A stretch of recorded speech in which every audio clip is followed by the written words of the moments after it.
Today we're getting into the latest Tesla news, including a ton of new updates from Elon Musk regarding Cybertruck delays, the $25,000 Model 2, the public release of FSD confirmed, and more, so let's get into it.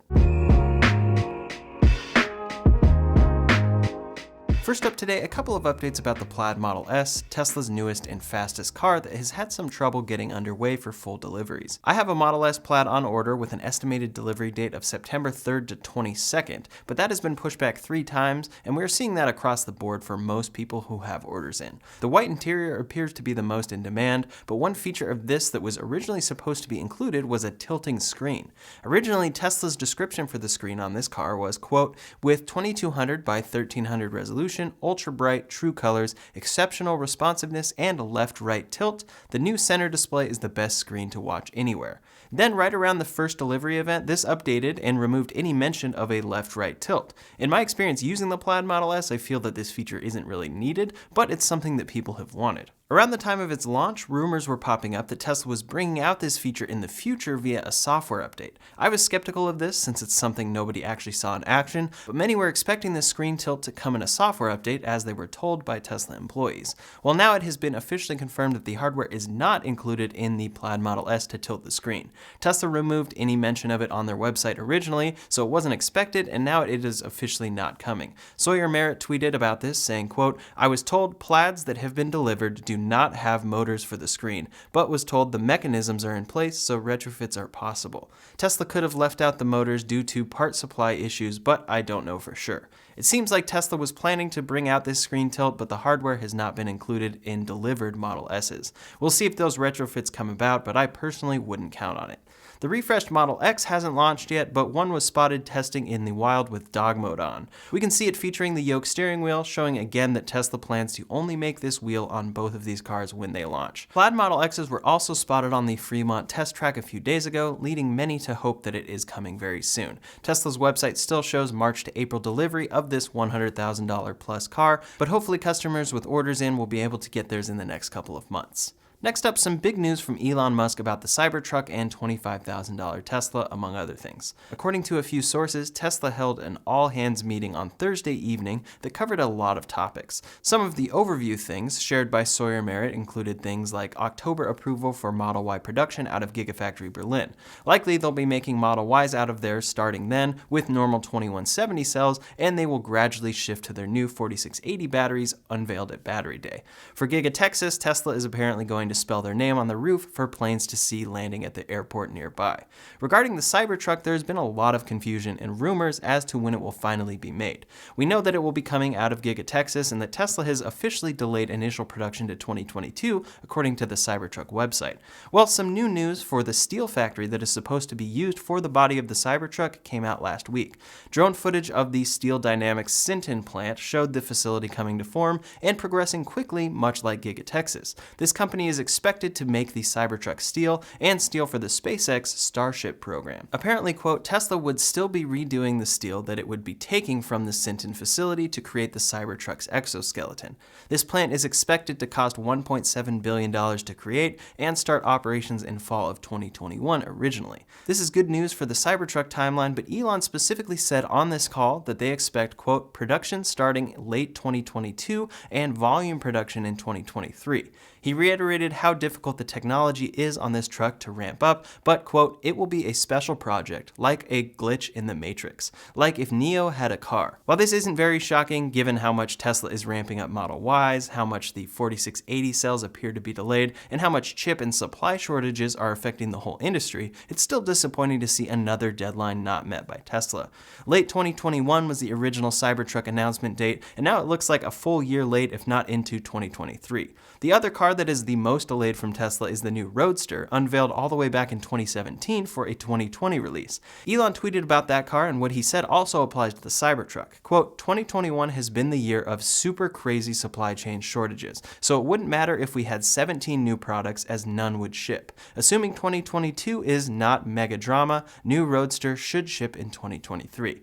Right there is a confirmation of the latest Roadster timeline from Elon Musk, but what he said for supply chain issues also applies to the Cybertruck. Tesla's newest Plaid Model S has been out for over 2 months, and it's still hard to track one down, so as unfortunate as the Cybertruck delays are, they make sense for a new, radical pickup truck from Tesla that uses all new battery cells and more. On the same call where Elon talked about the Cybertruck reaching volume production in 2023, he also talked about the $25,000 Tesla that they unveiled at Battery Day. There have been all sorts of rumors of this new vehicle coming much sooner than we had expected, with rumors going as far as Tesla using BYD to supply new Plaid batteries for the car later this year. All of this is rumor, but the latest update from Elon Musk was that for one, it won't be called the Model 2. The only reason they made the Model 3 was because Ford had a trademark on Model E, so they needed a replacement. Quote, only did Model 3 because Ford had Model E trademark, so we just did Model 3 to troll them. According to various sources speaking with Electric, Tesla employees said that Tesla plans to release this car in 2023, the same year they'll hit volume production of the Cybertruck, and possibly release the Roadster if all goes well in 2022.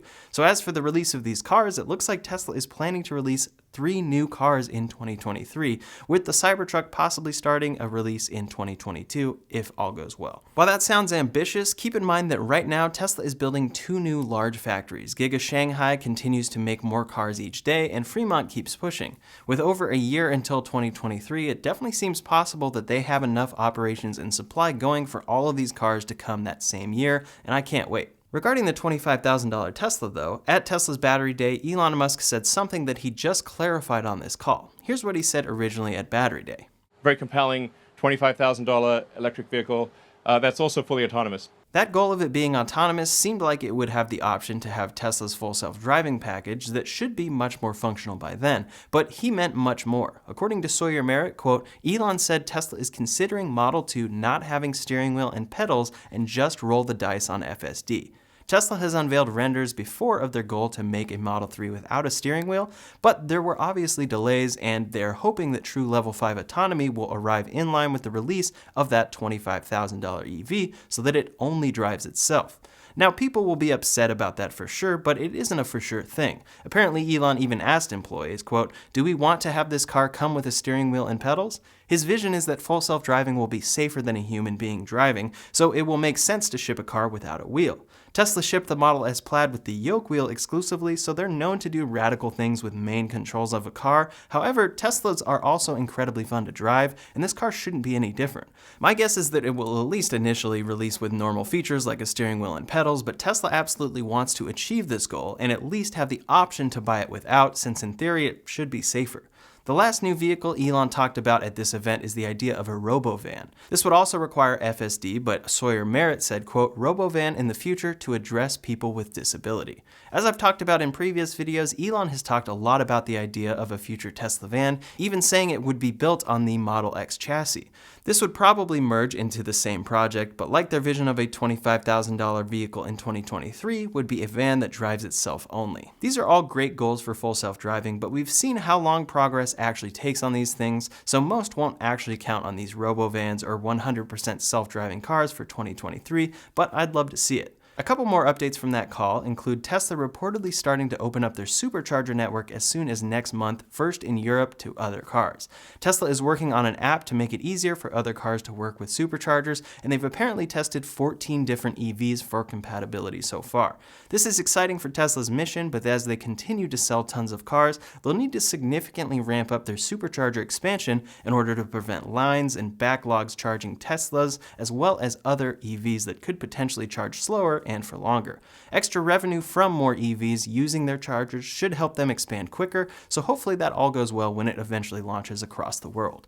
Now, one thing to keep in mind is that Tesla is often late to deadlines, but they now have the tendency to sandbag a little bit. The Model Y launched far earlier than Tesla announced and was well underway for full production by the time their originally announced release date hit. It's very possible that while Elon is talking about volume Cybertruck production, Roadster production, and $25,000 Tesla production in 2023, Tesla is aiming for a much more accelerated goal. However, people can get caught up in this and just assume that Tesla is sandbagging, and then when something arrives late, they are disappointed. So keep in mind that these things could come early, but don't count on it. One more update from that call was in regards to Tesla's growth, to which Elon said he is expecting to grow by a factor of 10. When you look at everything Tesla is doing and what they're doing right as they expand, this doesn't seem too crazy, so we'll have to see what the future holds. The next big updates were about FSD, and he further expanded on FSD in tweets, confirming a public release. On the call, Elon was reportedly praising the Tesla team for their hard work and said, quote, FSD 10 is quite profound, a revelation is the future.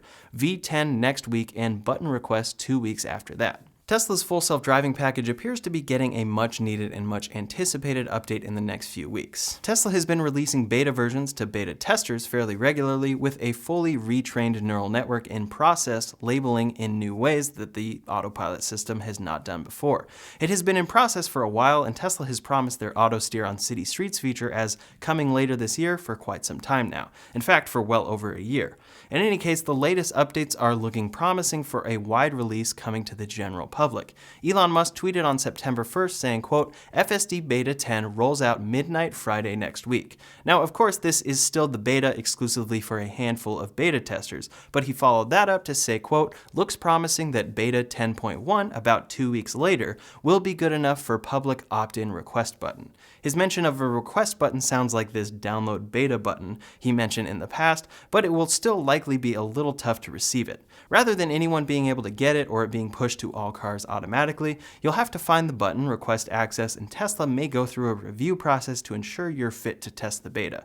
Regarding the UI, when asked if Beta 10 will have improvements over Beta 9, which we've seen a lot of, he said yes. This will come to the United States first, as they discussed in depth at AI Day. There is lots of neural network training and learning to be done, and the US is their first training ground since countries differ quite a bit. For Canadian Tesla owners and FSD users, Elon said, quote, not sure, but maybe a few months. In general, for any region, we need to make software work well, test it extensively, and then get regulatory approval. If we could go faster while being safe, we would. One more tweet from Elon possibly added a bit of confusion to this public opt-in request button. When asked if 10.2, this beta version, would expand to early access users, he said, quote, that is the aspiration, but we need to be cautious. Safety is always paramount at Tesla. Hopefully this is only casting doubt on the initial beta timeline, and then it will be pushed to the general public a few weeks later without issue.